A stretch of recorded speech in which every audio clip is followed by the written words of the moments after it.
So this painting sat on my wall, not this wall behind me, but it sat on the other wall that you'll be seeing in the time-lapse videos. And it sat on my wall for like 2 days before I was like, okay, it's done.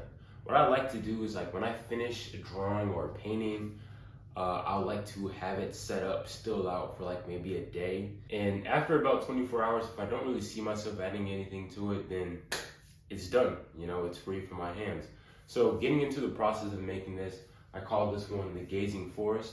So I started off with just a blank canvas, and I basically just kind of like took the actual like container of paint, and I just kind of put like strips across of like colors and stuff like that. And the colors, it wasn't just random colors. A lot of the colors are kind of based off of feelings and emotions, or colors that I would kind of relate to or kind of see as certain things in my life. Like I like fitness, so I kind of saw fitness as a certain color. I think I put fitness as like orange or red or something like that. I put like kind of like peace and serenity and like meditation as like this like light blue. I put yellow with like happiness and like fruit and sunshine, right? So these colors like, and then of course I put just blue, which is my favorite color, and a bunch of other colors and whatnot. And I think I put some gray for like uncertainty. So I really wanted to try and basically take all of my personality traits and all the ways I think and feel about certain things and put it into color, literally put it into just colors, right? And I got this from David Cho. He put out a video which is like how to paint, quote unquote, how to paint a forest or whatever. And he just did the same exact thing. You know, he literally burped up. He burped and then he tasted like chicken teriyaki on his breath. And he was like, okay, that chicken teriyaki is this color. So I just try to think of so many things that I can kind of correlate to color. And I put it on here, which allowed for it to be a lot more dynamic. And then I went back over some places because when I went over it, at some point it became too brown.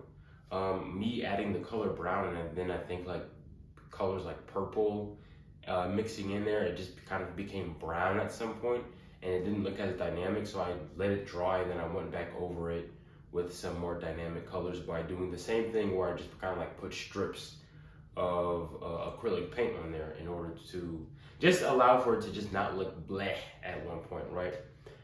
And so this is literally stolen from David Cho. Like it's literally a forest. Like it's the same type of forest that he painted.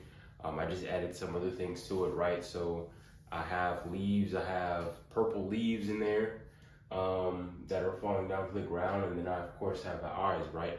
But the hardest part was making sure it could kind of resemble a forest. Now I'm sure you looking at this, you might not even realize that this looks like a forest, but at some point I was able to kind of see it.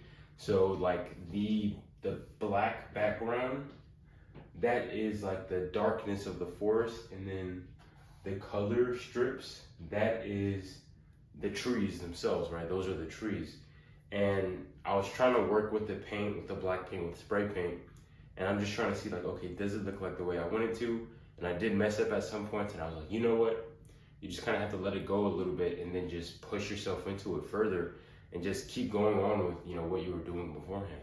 And going back to earlier in the process, when laying the strips of paint, I took like this scraper. It's like a scraper, you can use it just to like clean off your kitchen counter.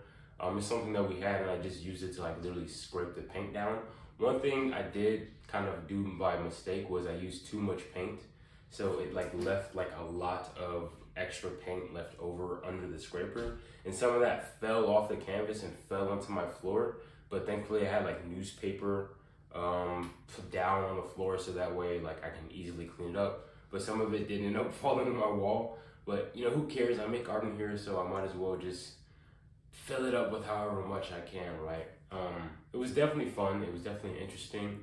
And it kind of took me a while to kind of see what it would become, to see what it was. And that's kind of the beauty of it. It's like I'm putting down, and then I'm not even sure what's going to happen with it. I'm just allowing for, I guess, the forces that be to kind of, I guess, just be free and to just get into this painting. And I feel like that's like the great thing about art, right? Even if I'm using something that I saw another artist do and just using it almost the same techniques verbatim or whatever, I'm still able to interject some of my own personality and some of my own, I guess, force of freedom or force of creativity into it without even realizing it at some points, right?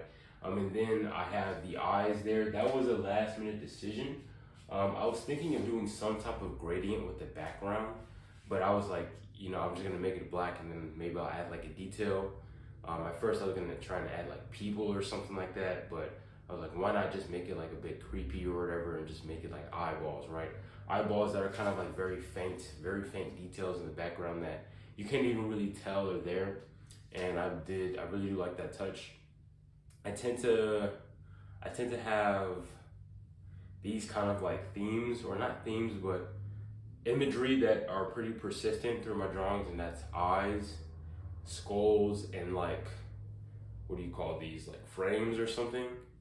I really like to put those three things in there. Sometimes I do them a lot without even realizing, and it's just an interesting way to make things more dynamic, I guess, or I guess to kind of just interject my own style a little bit. Looking at the painting, I like it.